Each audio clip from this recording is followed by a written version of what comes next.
Okay. So it was included in the Tuesday email, but also have them on the back table, the worksheets for this class. But a couple of things that we'll try and do this evening as we go through things. Let's see here. Theron, I think, is figuring out. Oh, yeah, look at that. Look at that. Hey, look, we're squared away, rocking and rolling. That's not Theron. That Bobby's got that figured out.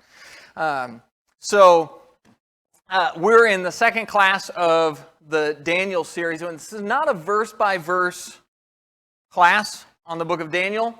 I've taught those and enjoy those, but that's just not what we're doing this time.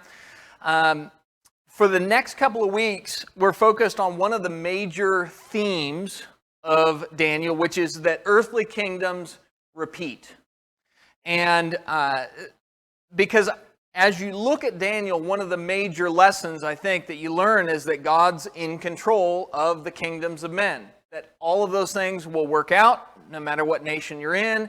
God's the one in charge. Doesn't matter who the king is. Doesn't matter who the president is. God is in charge of those things. And so I kind of have a working title for this class of From Babel to Babylon. And so we'll go through a couple of things on the worksheet first, and then talk a little bit more about that. In the book of Habakkuk, it will talk in Habakkuk chapter 1, verse 11, God will describe Babylon as having a god, and one particular idol. Habakkuk 1:11, their God is what? Some of you are scrambling for that right now. I like how it used to be this, and now it's like, can I scroll fast enough? Everybody have that. Habakkuk 1:11. The god of Babylon was what?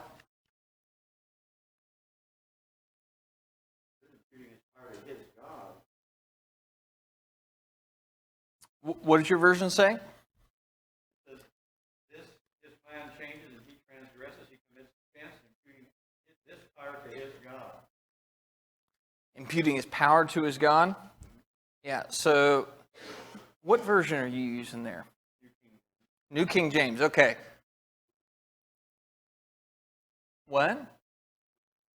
His own might, that's it, his own might. Or I think New American Standard says his strength. That's the same idea. So yeah, the Habakkuk tells us that one of the defining characteristics of Babylon as a nation was that their God was their strength. Their God was their own might. If there was anything that you could say they idolized more than anything else, it was simply themselves. They were convinced they were the best, the brightest, the fastest, the most diligent, most intellectual that had ever come along. And they had a lot of good reasons to believe that. When you look at Babylon as a city, it sits there on the Euphrates River. It was a beautiful river, a great place for trade. We have sections of some of the gates and the walls from Babylon at that time. You can go to different museums. In particular, I think there's a museum in Berlin that has the Ishtar Gate. And they took it stone by stone and rebuilt it there in the museum. Just a beautiful and magnificent architectural feat. We have a lot of historians that record Babylon, and they record that it had walls. There were varying measurements, but as high as 300 feet tall and 85 feet thick. This is not a small city. When you think of the ancient wonders of the world, Babylon had one of them. What was it? Hanging Gardens, that's right. So they were a wonder, and they knew it. And this is the world that Daniel enters into, is a nation that believes itself to be the greatest thing to ever happen. But there's some irony in that, because they are carrying a name that has been used before by another nation that thought itself to be the greatest nation ever. Babylon is the exact same Hebrew word as Babel. Now in your English translations, you'll see it says Babel, and then it'll say Babylon, and it makes a distinction. That's just to make our life easier. But in reality, Babel and Babylon are the same Hebrew word. Now, if you go back to the city of Babel, what did they think? What was their mentality?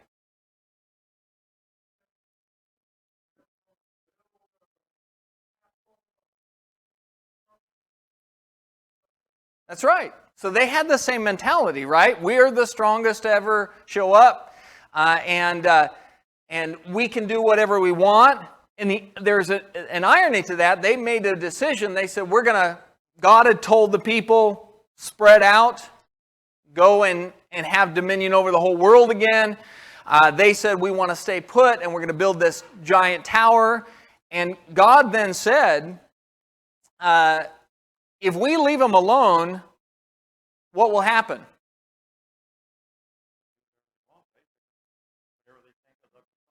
Yeah, that's right. So God actually agreed with the fact that if they wanted to build a tower as high as they wanted, they could. So God confused the languages, which is where we get Babel from. Babel means confusion, which means, what does Babylon mean? It means confusion too. Yeah, it's the same thing. So their God is their strength, is their might, but their name means confusion. And so there's another nation that had come along before them that had the exact same name and said, we are the greatest thing to ever happen. And we can do whatever we want. And we're the most intellectual, and we're the most powerful. And, of course, God put an end to that as soon as He wanted to put an end to it by confusing the languages, something they had not counted on, right? Well, Babylon then comes along, and they say the same thing. They say, look, here we're the greatest thing to ever happen, and we're the smartest, and we can do whatever we want, and Nebuchadnezzar's as their king. He'll stand up on the parapet and look out and look at this place that I built. But when God is done using them after the 70 years of captivity for Israel, what's God going to do? Yeah, He'll wipe them out, just like He did Babel. So they thought they were the greatest thing, the best thing to ever happen. Now, here's a trick for you. There's one other nation in the Bible that the Bible refers to as Babylon. Peter does it, actually, and as well as the book of Revelation. Anybody know? That's like a double, quadruple bonus points. Yeah.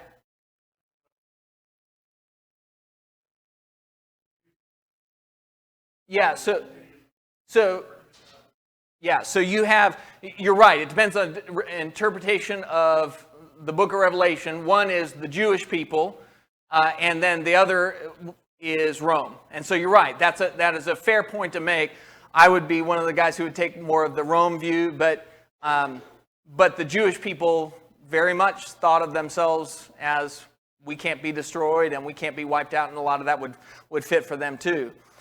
So when you look at that term for Babylon, it's used in multiple places to refer to empires of people who think, we can't be wiped out, we can't ever be done away with, we're so strong, we've got it all figured out. And then what does God eventually do to every one of those nations? He wipes them out whenever He sees fit. We're the United States of Babylon. One could make that argument, right? Has America ever made those sorts of claims of our strength and our greatness, and we're the most intellectual and we're the most powerful, and we're too big to fail, and so on and so forth, right? Anytime a nation makes that claim, they're wrong. And God will allow that nation to exist for a time, just like He let Babel exist for a time, just like He let Babylon exist for a time, just like He let Jerusalem exist for a time, just like He let Rome exist for a time. But eventually, He goes, I'm done. And so this is that pattern that we want to really be aware of, is God has taught in multiple places that nations are completely in subjection to Him. Now, there's some characteristics that show up in each of these Babels that we're going to talk about. And this is why I say this is not a verse-by-verse study of the book of Daniel, because for the first couple of classes here, you might be like, are we even going to look at Daniel? We're getting there, I promise. But there's some background material that I think we sometimes miss when we're going through Daniel. And we don't really realize what a big deal it was for Daniel to be Daniel in the middle of Babylon. Because he was in the middle of this nation that had given every proof that they were the best thing to ever happen and were never going to go anywhere. But Daniel understood differently, and he didn't trust in Babel or Babylon. And Shadrach, Meshach, and Abednego, when the Babylonian Empire says bow down, what did they do? They stood up. That's right. So they recognize you are just another empire. You're another empire. You're going to be like all the ones that have gone before, but you're only here as long as God wants you to be. Now, of those characteristics for those different nations, there's kind of three big ones that stand out as a repetitive pattern. Every kingdom repeats itself. So there's three big characteristics that we're going to focus on tonight that they consistently repeat. One of those is pride. If you are the biggest dog, you are the biggest empire, you can understand why pride becomes an issue. Because you look around, and most of us in life, you can look and you say, well, there's somebody else who's stronger or faster or smarter, right? But what happens if you are a nation and you really are the best? And there's never been anybody better. You take America. Has there ever been a nation richer than us? Probably not, right? I mean, the amount of luxury and innovation and things that we enjoy, I mean, you look at something like ancient Rome, one of the things that made ancient Rome really stand out is they had running water. Like they brought running water to their cities, which is a really big, exciting thing. How exciting is that in terms of the innovations of America? Like on the list of things, I'm a big fan of running water, don't get me wrong, right? I would miss it. But when they talk about the innovations that we have, running water is pretty low on the list because we consider it such a common thing. So we have far surpassed them. What nation and empire could you say has had more luxury or more benefits than us? The majority of the population in this country gets to enjoy the benefits. So many countries, you have a dictator or a person who rules with an iron hand, and they're in the upper crust enjoying everything, and their citizens are down in poverty having nothing. But in our nation, I mean, granted, we've got a lot of poor people and hungry people, but the percentage of the ratio of how many people can enjoy the luxuries in the United States versus other nations, I'm sure you'd kind of be a higher percentage of other nations. I'm sure you're right. Yeah, that just the percentage of us, it's not a small sliver of the elite that get the benefits. And that Rome, for example, that was very much the case. It was a small sliver of the elite that kind of stood on the backs of everybody else. But yeah, in America, a huge portion of us get to enjoy those benefits. So let me ask the question, if we're the top and there's nobody who's ever been better than us, don't we have a reason to be proud? Can you see the problem? Like, isn't that something worth boasting about? We're the best that's ever been. We're the richest that have ever been. We got more luxury than everybody else. Come on. Argue against me. Fight me. Why shouldn't I boast about that? I'm an American. Okay, there's the only thing, right? That's the only argument you can make against me is I didn't do it, we didn't do it, God allowed it. Kind of like me saying, I'm a Christian and you're not, so I'm so much superior and better than you because I'm a Christian. No, by the grace of God and the blood of Christ, my sins are forgiven. And without that, I'd be just like everybody else. So I have nothing to boast of. Absolutely. About everything.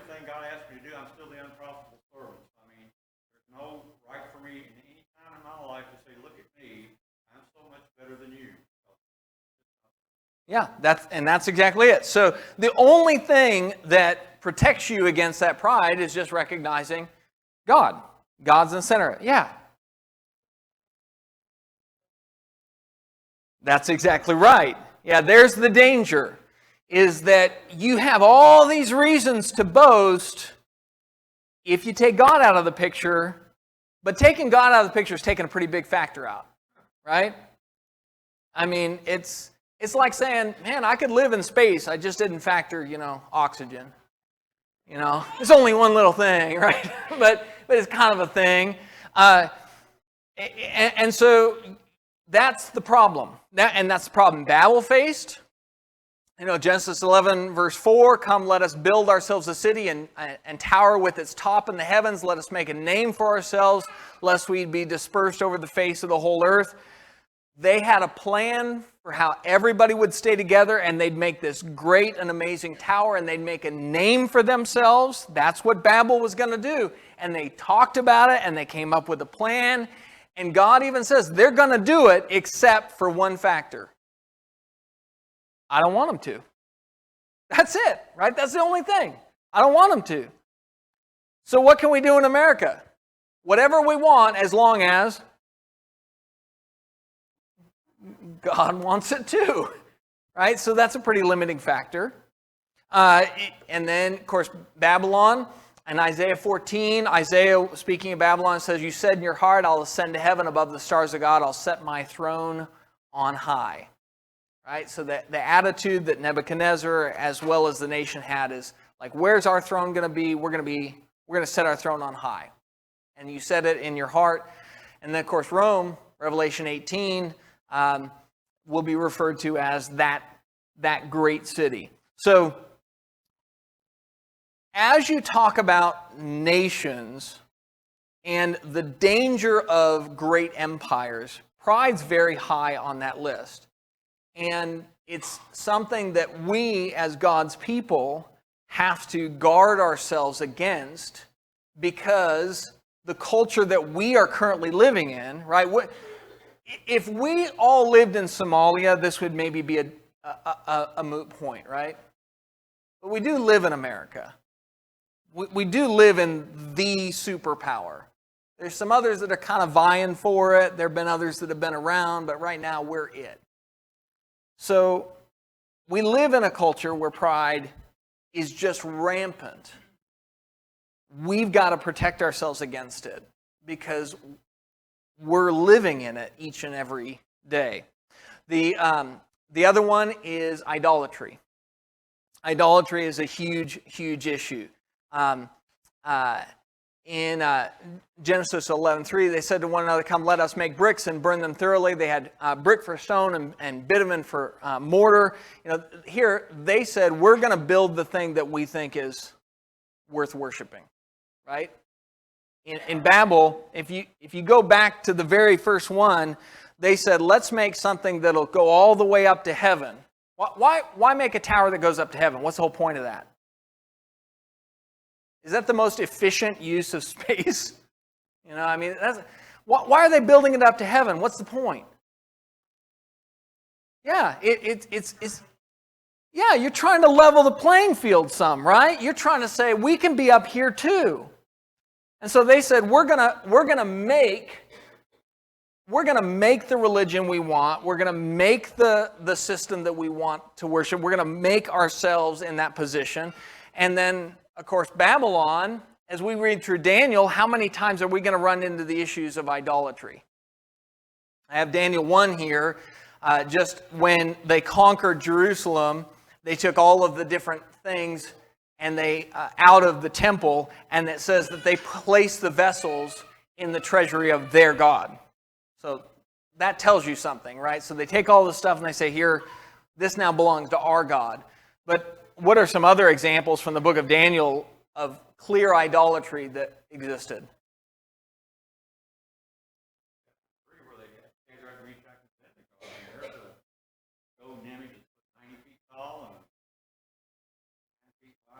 Yeah, exactly. So he's going to build that image and tell everybody bow down to it, and that's very clear idolatry. So they obviously have a major issue with that as well. By the time you get to Rome.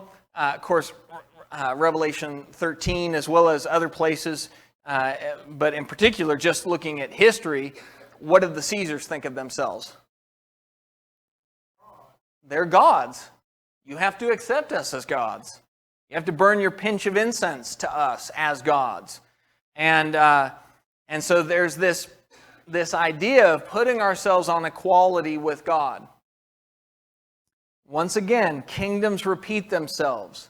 What are some ways in which we as Americans are facing a culture that wants to put itself on equality with God?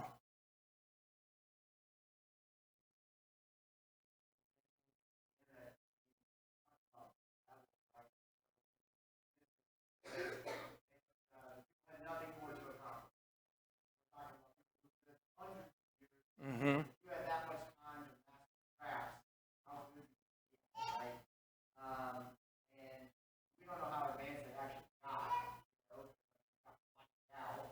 It's true. We're at a point now in our lives where, I mean, you think about it, even 20 years ago, you didn't have internet on your phone. You look at what has advanced from my lifetime to now, it's almost like you're in the world. So in terms of travel, that was very good. And nothing more to accomplish together. So they said, let's go see God, let's do the things we go do. Now it's what we're doing. Not very good right now. Can't make it.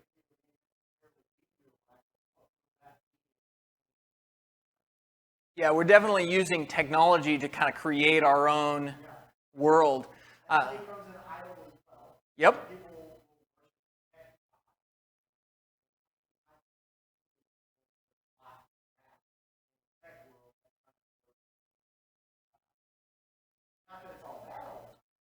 No. But that's, to me, I see that as Fair. Anybody else have anything else that they see, us trying to put ourselves on equality with God? Yeah.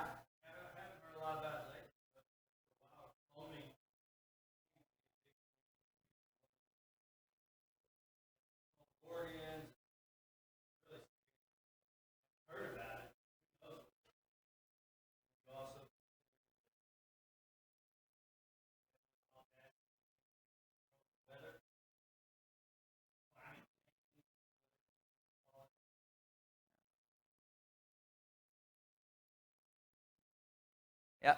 Along those lines, you have where genetic engineering is where people talk about, well, we're gonna make our kid exactly the way we want them, and we also get to decide which kids live and don't, right?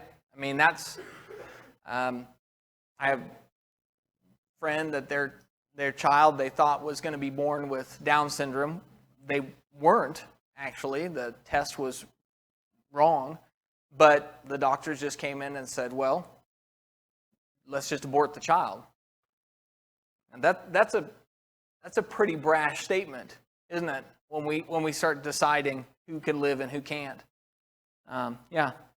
Romans, where we don't acknowledge God at all, and so therefore God gives you over to whatever you want to do. In our nation, is an example of that. But I mean, people in their own minds, I'm afraid, think that you're your own God. Mm-hmm. There's nobody higher than you. You can just do whatever you want to do. You're not accountable to anyone. That's why a lot of people, I think, don't want to consider the Bible and having a God over them, because then that means there's somebody greater than you, and you have to either submit to them or be in the wrong and be counted in judgment going against God. So, I mean, if I can consider myself the epitome of everything in this creation, and I'm in charge of my own destiny, then what else can you do? I mean, Yeah. that's the greatest level of And now you're back to Habakkuk's statement that his God is his strength or his might. Is how often do we do that? We make our strength our might, and you mentioned I don't like to have authority.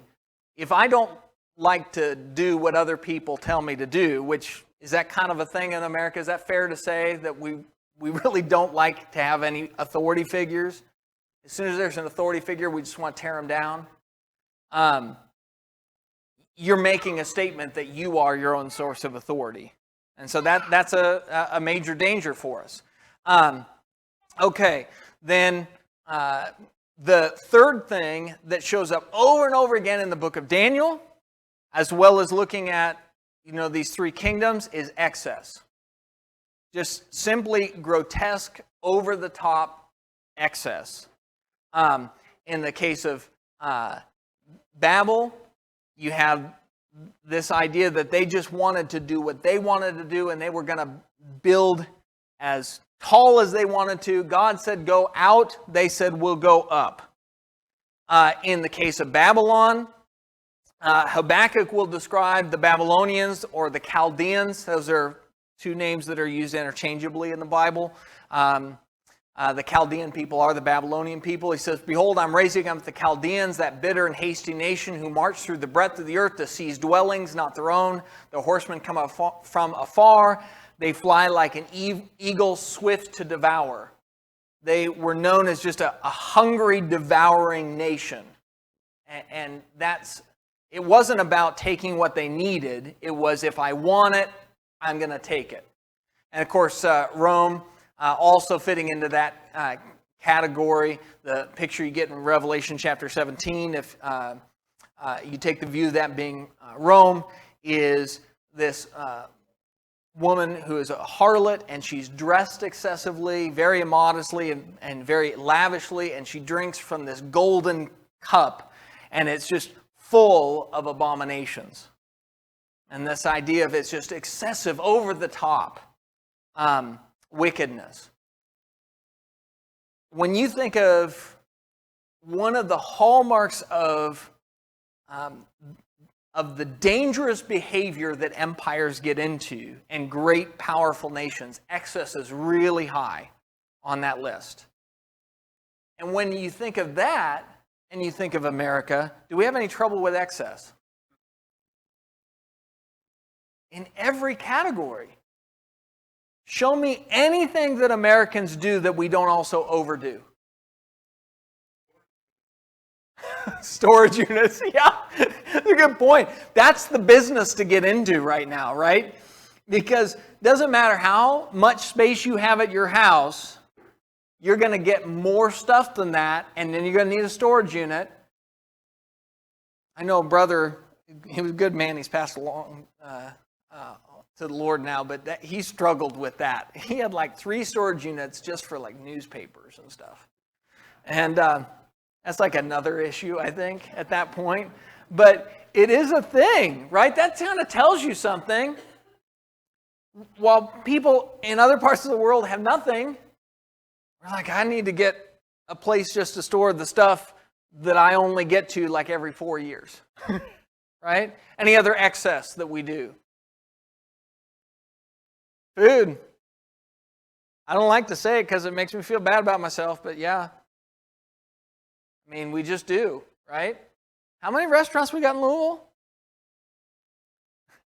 So our real estate agent told us, and I don't know how accurate this is, but she said there are enough restaurants in Louisville that you could eat at a different one for breakfast, lunch, and dinner for 10 years. That's how many. I don't know how accurate that is. Kind of feels accurate, though. Driving down Barstown Road, it feels accurate. We just do things to excess. Now, you're not going to be able to stop that, right? So it's not like, there's nothing you can do about it, I guess is my point. There's going to be restaurants, there's going to be storage units, there's going to be excess. But we do need to recognize as Christians, we got to be careful that we don't get caught up in the more syndrome. In the case of previous nations, this was something that God got very upset about. And one of the reasons he got upset about it was not because they had a lot. Like Solomon had a lot, didn't he? Solomon had a lot. God was okay with that until when? Until there was a divided kingdom. And what was the impetus for that? Matt, did I see you or? No, okay. Yeah. So yeah, you have the idolatry, you have all the wives. It's when the excess moved away from godliness, right? It's when what he had all of a sudden wasn't being used the way God intended. We're a society where it's just use something once and throw away, it's disposable, or, a lot of people, I don't know how many people don't eat leftover food, but while we were talking, I just think about when Jesus fed the 5,000 people, so they took up 12 baskets of fragments. Mm-hmm. Even at that point, they had so many people, so much food that was left over that the Lord just didn't say, okay, we had an excess of food, we just throw it on the ground, walk away, and we're done with our picnic. He gathered it up for a purpose of it, and they used that food for use at a later time. So, even the Lord set an example, I think, that you can have an abundance, but you need to be wise as to how you use that abundance. And, maybe God grants you tomorrow, you may want to use what you had today, a little bit of that to carry over into tomorrow so you can use it. So just think, well, I'll just blow it all today, and then I'll get more tomorrow. Yeah, I hadn't really thought about the fact that they gathered up the extra bits after feeding the 5,000. That's true. So it's not having more that's the problem, right? Solomon had a lot. Others, God made very wealthy. Before Solomon, David was very wealthy too, right? But when that moves away from godliness and excess for excess's sake, you're no longer giving. You're no longer open-handed with what God has given to you. You're no longer a faithful steward of it. It's now inward focused. It's about me. That's where the problem comes in.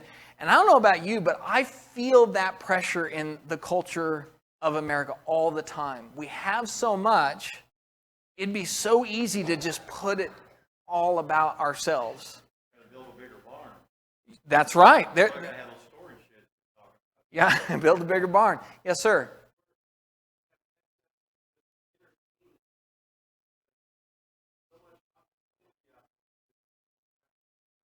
Yeah. Bread and circuses. That's right. Entertainment, coliseums, and no, it's a great point. Entertainment is a great point, because that's another one. Just like food, the bread and the circuses, it's the same thing. The entertainment, and if you sat down and tried to watch, you just made it your job. I'm going to watch everything that is available on Netflix and Amazon Prime and Hulu and all of those different services. Could you even do it? They're producing it faster than you could watch it. Right? Never mind whether you should. There's even like the whole question of much of the stuff that's being produced is just trash, and whether we should be putting that in our brains in the first place. And back to Rome, a lot of the entertainment that Rome produced was very violent, and it cost people's lives. Right? It was entertainment to see people die. And so you have that excess of entertainment that went to the point of violence.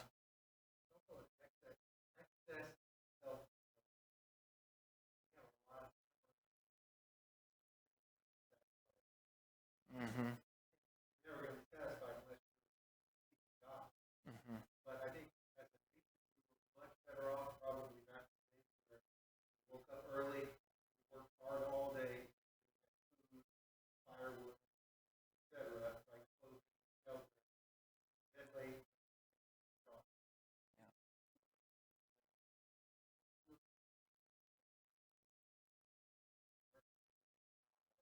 Mm-hmm. Yeah. The splitting wood's great therapy, and I'm not knocking the need for it. Right? I'm not saying there isn't a time and a need for it, but we have put ourselves into this kind of boredom, I guess. Is that a fair way to put it? Where I don't even know what to do with myself. I have this excess time, and I get myself in trouble because of it, right? It's just a major problem with life. Okay, so on the back sheet of the worksheet, a couple of other things to factor in. In Daniel 5, verse 26 through 27, we find that, and so this will be over in the book of Daniel. This is where there was that writing on the wall of Darius.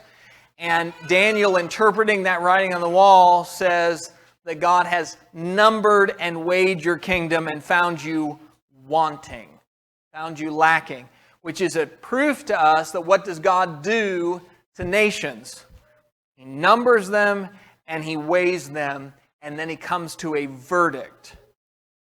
And He did it with Babel, and He did it with Babylon, and He did it with Rome, and if Jesus doesn't come back at some point, He'll do it with America too. And that's not my opinion, that's a fact. Because He's done it with every other nation. That's just how God works. Now, when will He do that? Does God tell us when will be the end of America, the same way we look at history and we know there was an end to Babylon and there's an end to Greece, there's an end to Rome? Do we know when that'll be? No, He doesn't tell us that bit.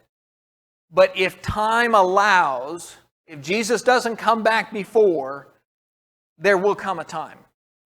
And they'll talk about us in the history books as that nation that was, but will cease to be. The other thing that we find, Romans 9:17 tells us that God raised up who? Pharaoh. Was Pharaoh a good guy or bad guy? Bad guy. But God raised him up. So here is a man that was not a godly man, but God put him in a position of authority in order to use him. In the case of Pharaoh, He raised up Pharaoh so that Moses had a villain.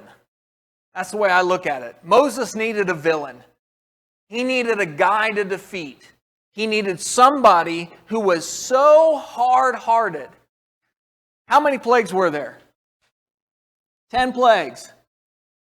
How bad of a human being do you have to be to get through all 10 of those before you give up? I mean, you have to be way more wicked than most wicked. I'm giving up, maybe 1, 2, or 3, even if I'm not a godly person. Most people, you turn the Nile into blood, you win. Have your way. Go do whatever you're going to do. Argument settled. Only a guy as hard-hearted as Pharaoh would hold up all the way to 10 plagues. And then after those 10 plagues, by the way, what does he do? He changed man again. So, I mean, it's bad. But God raised him up to use him in a certain way. Isaiah 44:28 tells us that God rose up Cyrus, who will come later on. After Nebuchadnezzar, there will be a nation of the Medes and the Persians, sometimes referred to as Medo-Persia, or Persia, because Persia was a little bit stronger than the Medes. And Cyrus was the leader of that. And God put him in that position, and then God used Cyrus to have the Israelites come back from captivity. And there's archaeological evidence that he wrote and said people can return and they can go and worship their God. It's the Cyrus cylinder if you want to look it up. And he did this just unthinkable thing of just telling the Jews, you can go back to your home country. Well, how did that happen? It's just God put him there. Yeah, Rusty? I was thinking about the end of that verse at Romans 9:17. It says, and that my name might be declared in all the earth. And I was thinking about when the children of Israel got ready to go into Jericho, Rahab says, we're deathly afraid of your God. We've heard back years ago what happened to the Pharaoh, what happened in Egypt. I mean, this was years and years later, but yet the story was told. These are the people that God delivered out of the hands of the mightiest nation at that time. And so God's name was glorified, not just at the time when Pharaoh was defeated, but many, many years later, people are still talking about the Jehovah God of this people that can defeat any nation that's come up with. So you mean to tell me that Pharaoh, who was in charge of a very, very powerful empire, was a super wicked guy, but that actually ended up turning out to glorify God? Yeah. Any lessons for us? See, we're not talking about anything that you haven't thought about. Right? You've probably been sitting around your kitchen table and thought about some of this stuff before. But we have to dwell on it on a regular basis to remind ourselves, this is how God works. It's not kind of how He works. It is how He works. Always.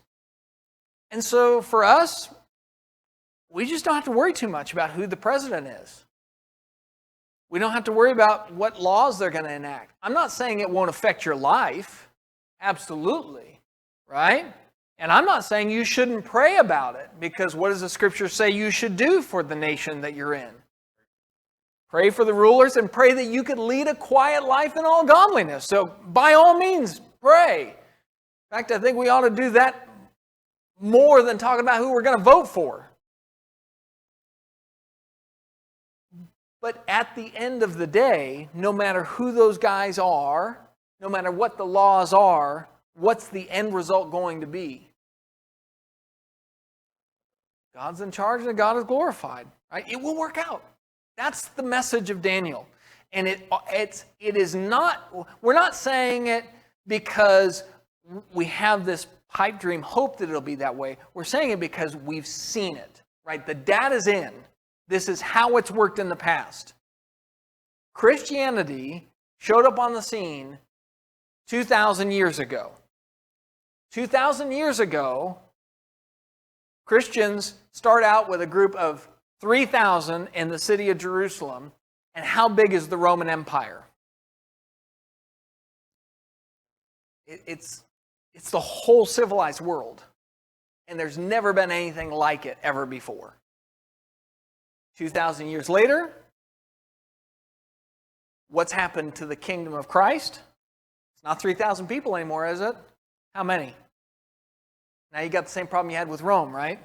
I don't know, it's so big they're everywhere. It's just like the sand of the seashore. Where's the Roman Empire? You go see some ruins, right? The data's in. This is how it works. This is how God takes care of his people. So we're basically at time. I got a couple of minutes here. Just really quickly, some of the antidotes that God gives us to these things of pride, idolatry, and excess are humility, reverence, and contentment. These are the antidotes that Christians get. If we're going to live in a society that's proud, idolatrous, and excessive, we've got to be humble, we've got to be reverent, and we need to be content. And all three of those things are unbelievably hard to practice. Right? Humility, to have a proper understanding of your place in the world. You know, David, when he says, teach me to number my days, and that life is but a hand's breadth, I'm not going to be here very long. I'm not that important. I'm just a little speck in history. And then reverence. Reverence is all about the idea that God is deserving of every stitch of honor that we can give him. You know, one way to just kind of quantify reverence is when we get up Sunday morning. This is one area of reverence. So it should infuse every aspect of our life. But when we get up Sunday morning to go to services, to assemble with the saints, when we know we're going to worship, how do we approach that process? How does the song leader approach it? Right? Is he thinking, Phil and I have had these conversations. One of the things I love about Phil is he thinks way in advance about the songs. Like, he's calling me early in the week. He's like, Scott, what are you preaching on? And then he'll call me back. He's like, I was thinking about this song. What about this song? Will that go? Like, he wants those things to fit together to make the most out of the time. So something I really appreciate it about him. It kind of keeps me on my toes because I better have an answer for him.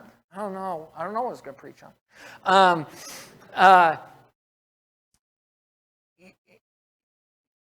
How do we approach that process of worship with thoughtfulness and putting our best foot forward and all those sorts of things? That's an aspect of reverence.